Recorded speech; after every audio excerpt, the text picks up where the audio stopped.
It has finally happened. We have a brand new Dragon Ball Sparking trailer. It just dropped a few minutes ago on Battle Hour, and we're gonna go through it. We're gonna go watch it and then go frame by frame, see if we can see any of its hidden secrets, any new transformation skins, any new arena that we didn't catch before. Let's go ahead and go through it, and if you see anything that I may have missed or your favorite thing out of the trailer, go ahead, let me know in the comment section below, guys. Let's go ahead and jump in.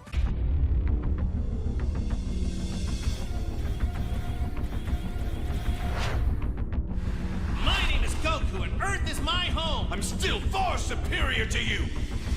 So the trailer literally starts off where the last one ended off, where the last one ended with just a quick flash of all these different characters that we're gonna be getting in this video game. This one continues it, basically the exact same thing, but then brings us to where the character screen is, what it looks like, and how many characters we're actually going to get. Just by the honeycomb shape of this screen and how many slots there are, we are looking to be getting at least, I would guess, at least 80 to 100 characters. I'm thinking it's going to be around that, but it could be more. Let's go ahead and see if they give us any more information on how many characters this roster is going to be jack full of. All right, let's go. Let our battle commence. Now to show you the overwhelming power of a super elite Saiyan. KO Hot! Burst open and mix! This is why the Saiyans are feared as conquerors of countless planets. You lose! I'm angry. So this is truly the successor to the Budokai Tenkaichi 3 video game, because not only are all the same attacks, the guard breaks, everything seems to be here, with the beginning of this fight being Goku versus Vegeta back in the beginning of Dragon Ball, but at the same time, I never thought that I would hear burst open and mix again. This is an OG attack from Scouter Vegeta in Dragon Ball Budokai Tenkaichi 3, so I'm really happy to have heard that. Everything that we see here with the destructible environment, it's just all bringing it home to me with Dragon Ball FighterZ level of quality of graphics, and honestly, this looks like a good mix of Dragon Ball Z Kakarot and Dragon Ball FighterZ. Scouter Vegeta has a transformation where he goes into Great Ape, meaning that the Great Ape transformations, the big boys, are back, including Haradragon, but we have a new addition here, guys. Cell Max is the new big boy on the block. This guy is going to be in the game, I guarantee it, because he's about the same size as a Great Ape. He is going to have the exact same size as this guy, and honestly, I could see Orange Piccolo having a transformation where he gets just as big as Cell Max, and we can recreate that scene from the movie.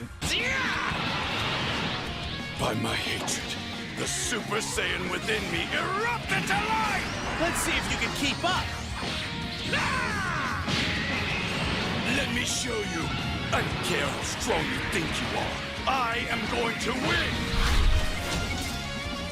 And honestly, I love the fact that this is just taking us through Goku versus Vegeta and all their transformations. I am one that says during Dragon Ball's anime, or even in the manga, it has become such a tedious trope that Goku shows all the forms to his opponent.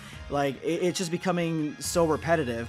This is it done right, because it's showcasing not only every single transformation that these guys have, because that's going to be part of the game. You're going to be able to transform, and it's already been confirmed that these are not like separate characters. You're going to be able to transform into these transformations, maybe minus like Majin Vegeta, like a one-off character like that. But at the same time, it's showing us like them from the beginning of Dragon Ball. Now we see that they are on Namek. Vegeta wasn't Super Saiyan on Namek, but you know, it's showing us like their transformations as the show was continuing. If that's what you want, then I'm not gonna waste any time. I'm quite eager to see how you've been training in the afterlife.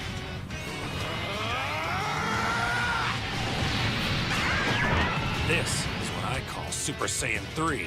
Now going back to Earth, we get the Super Saiyan 2 transformation fight, and it looks like, again, Vegeta does have that Super Saiyan 2 transformation.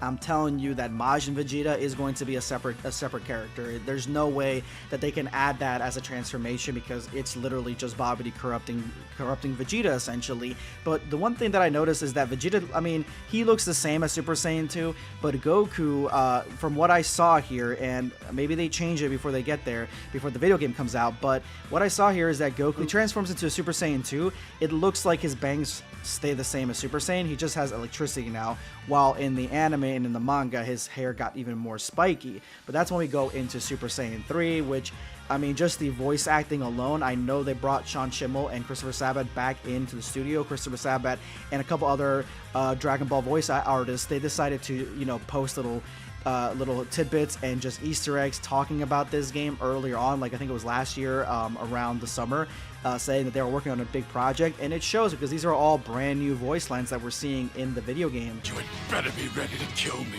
For you to go this, you must have wanted to settle the score real badly, huh, Vegeta? Oh my god, and here I am eating my own words. As soon as Goku goes into Super Saiyan 3, which is probably going to be the meta that I'm going to rock because I love Super Saiyan 3, I want to give it more love, Vegeta transforms from Super Saiyan 2 into Majin Vegeta. Now, it's still, I mean, this could not be just them progressing, even though it looked like they transformed. This could just be them bringing Vegeta back into this fight, because obviously you want to see him against somebody like Super Saiyan 3. There's no equivalent, and they're trying to like level up these characters based on transformations through this trailer. So you have Super Saiyan 2 Goku versus Super Saiyan 2 Vegeta, and Super Saiyan 3 Goku versus Majin Vegeta. That could be a thing, because I do think it might be kind of confusing if he goes from Super Saiyan 2 to like Majin, even though Majin is a stronger transformation than just normal Super Saiyan 2.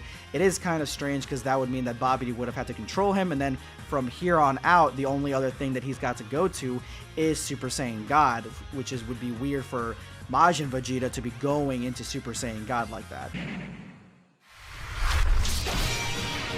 I will defeat you this day. So this is a Super Saiyan God's power! Tired? Too bad! I won't lose!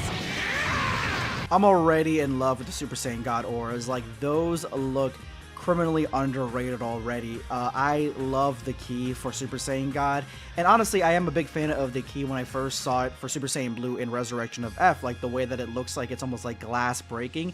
I absolutely love that key, but here, it's exactly what I just kind of stated was an issue with just how these are continuously trying to transform into the next transformation, because Vegeta starting out here was not only not in his DBZ outfit, the Buu Saga outfit in Super Saiyan 2, he was going from Super Saiyan, not Majin Vegeta, not Super Saiyan 2, from Super Saiyan into Super Saiyan God. So either they, again, Majin Vegeta is a separate character. I know for a fact more than likely now they're going to have different, you know, types of clothing for these characters to have, but I mean, it could be a possibility here that we're seeing that you have different methods of transforming into different transformations. If you hit a different combination, you go into a different one, like instead of going to Super Saiyan Blue, you go into Super Saiyan God, and vice versa. Okay, what attack was that Goku just did? If anyone remembers that attack, let me know in the comment section below, because he just had like a mini red Super Saiyan God Rasengan and just struck Vegeta with it, and even exploded in like a Rasengan, kind of like a whirlpool Rasengan explosion. So what the hell was that attack? I don't remember Goku having that.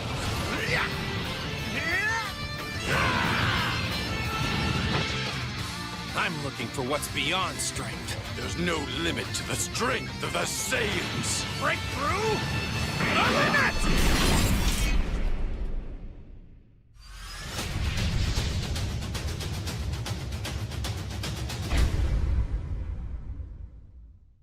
And I just gotta say that, again, going back to the voice acting, like, Vegeta has some of the hardest lines in this trailer. To defeat me, you're gonna have to kill me, or even, there's no limit to the power of the Saiyan. Like, all those are hard lines, and I'm glad that they gave them to Vegeta. And again, they're brand new, so they definitely brought back the voice actors and made them redo some of these lines. I'm not sure if it's all of them, but it definitely brought back a few. And here at the end, we get the entire, what looks like to be the entire roster. At least the roster, maybe even the roster they're just trying to show us, or it could be the roster that we're getting from the beginning. So right from the top, we have what looks like to be, it's kind of blurry, but it looks like Yamcha on the top. Tien, we got Krillin, Piccolo. I cannot tell who that is. That is 18, Goku, Gohan, and we have different versions of... So look at these transformations. This is what I'm talking about. Okay, this looks like these are... Because the trailer makes you think that they're going into separate transformations. So this, it's possible this is not the character select screen, but because of the arrows around it, it looks like the character select screen.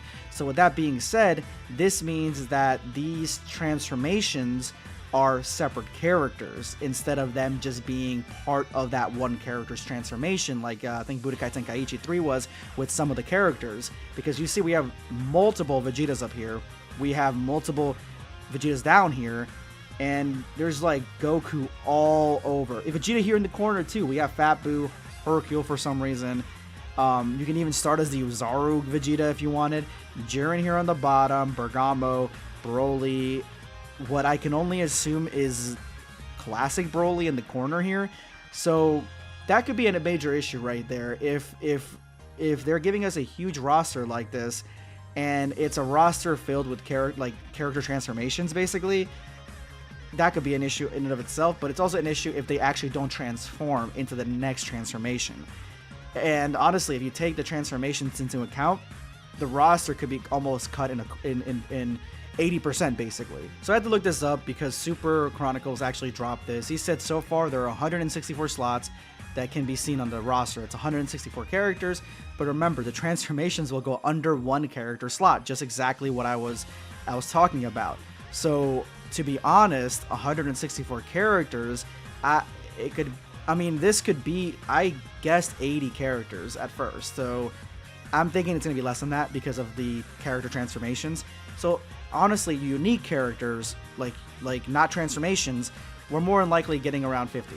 I would say around 50 unique characters, which is still, with the transformations included, and as long as they have Ultra Ego and Ultra Instinct, this could be still a lot of characters, honestly, in my opinion. But yeah, let me know what you guys thought of this trailer, because I think it's fucking awesome. I absolutely love it. I'm excited for this game. They still have not said when the actual game drops, so that is a bummer.